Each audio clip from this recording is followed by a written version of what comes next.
it's your buddy Peace and Harmony here with you here today. Want to just set the record straight on the narcissist and psychopath crazy making. If you're dealing with the aftermath, I feel for you, I hear you. It can be very frustrating to pick up the pieces of your life and move on.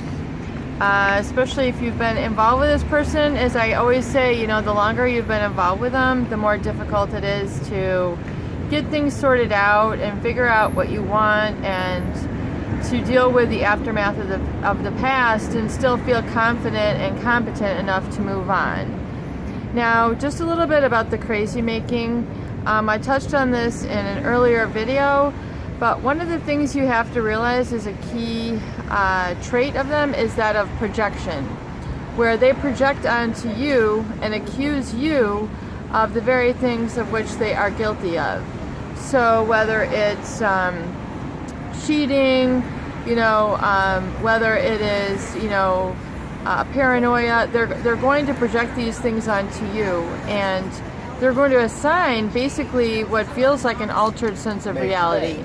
And this is due to oftentimes that crazy making trait, because they very much, you have to remember, they very much lack an emotional intelligence. They're not, they don't have a sense of emotional memory within them, so it really causes them to not really be able to connect. They don't have that emotional memory from which to draw from. So it's a real deficit in their personality. So when people say, you know, just pick up the pieces and move on, it should be easy, just let them go, they don't understand, you know, really the extent of the manipulation that you have experienced and what I call, you know, which is what is called the crazy making, but what I would call basically a sense of altered reality that you've experienced after being with them.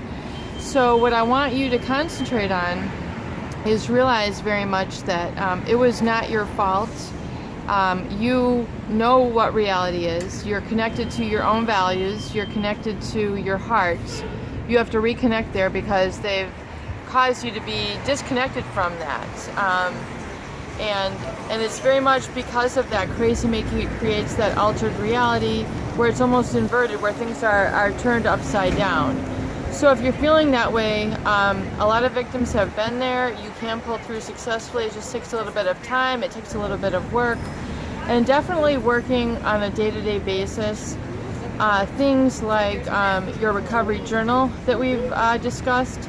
In fact, there's a couple of key pages that I want you to add in your journal.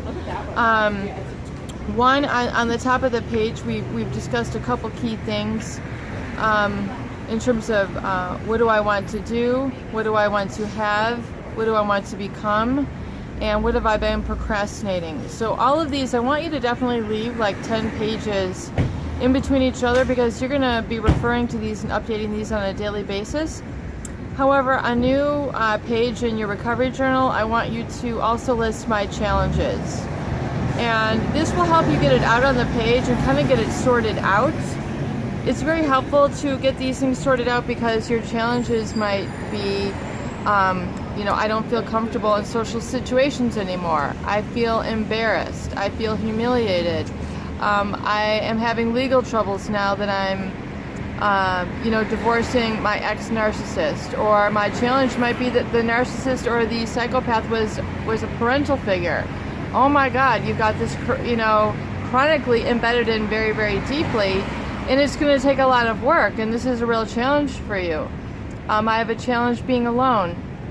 I want you, you know, to work out all these individual challenges, which are challenges unique to you, especially after the crazy making. You know, chances are you're dealing with a lot of this, you personally. I mean, it's devastating.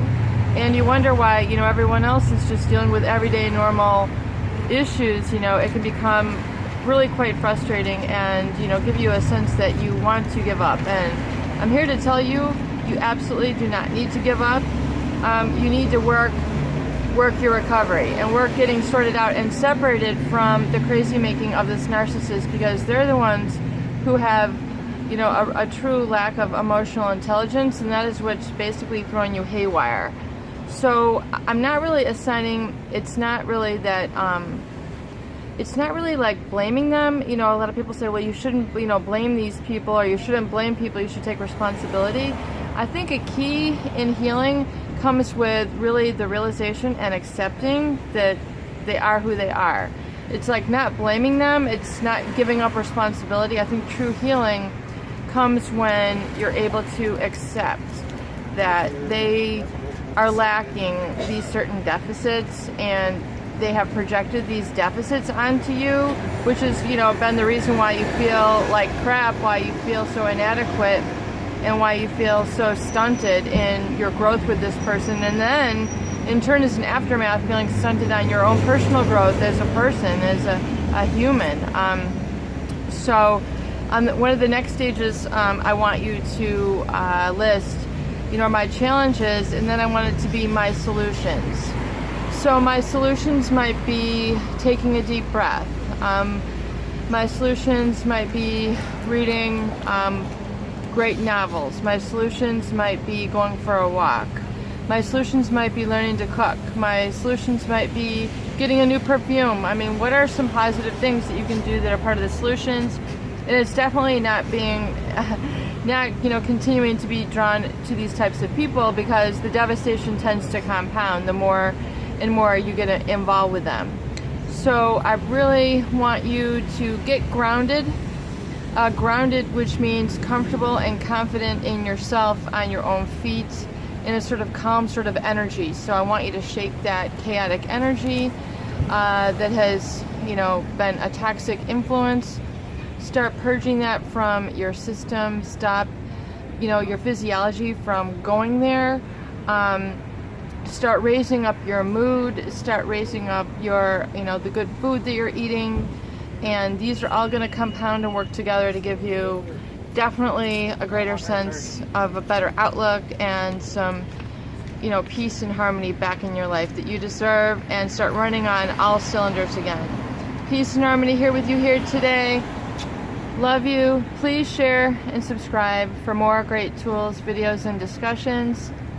And we'll be dealing and delving into this a lot more in the near future. Take care. Make it a beautiful day.